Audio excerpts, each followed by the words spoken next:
discuss. I know you've been speaking to broadcasters out on the green this afternoon. Firstly, just your reaction to the conclusion of a remarkable 3 years of British politics.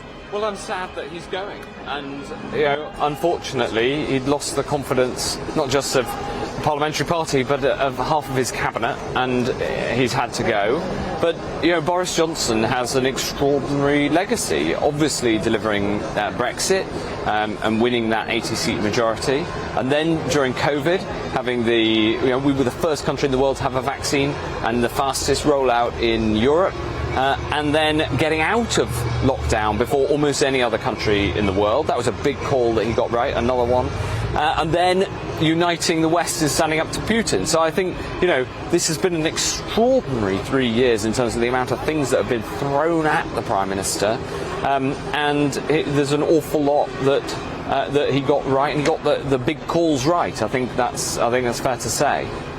Well, Matt Hancock, you've been out of the cabinet for around a year now.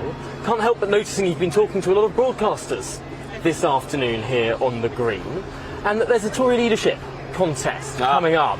Now, I know you were a candidate back in 2019. You were one of those who competed against Boris Johnson. Is it in the back of your mind? Are you mulling over a second go, a second standing to be Tory party leader? No, I'm not going to be standing, but I care deeply about the agenda, about the platform, about what the next Prime Minister stands for.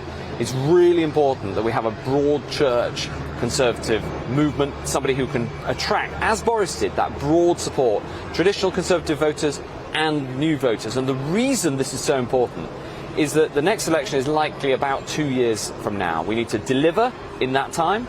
But then we've got to also be able to get the support that we need to form the administration after that, because the risk is that you have not only Starmer, because he can't win on his own, and Labour have admitted that, but Starmer plus Sturgeon, maybe even plus Ed Davey, referendum on Scottish independence, probably another referendum on the voting system.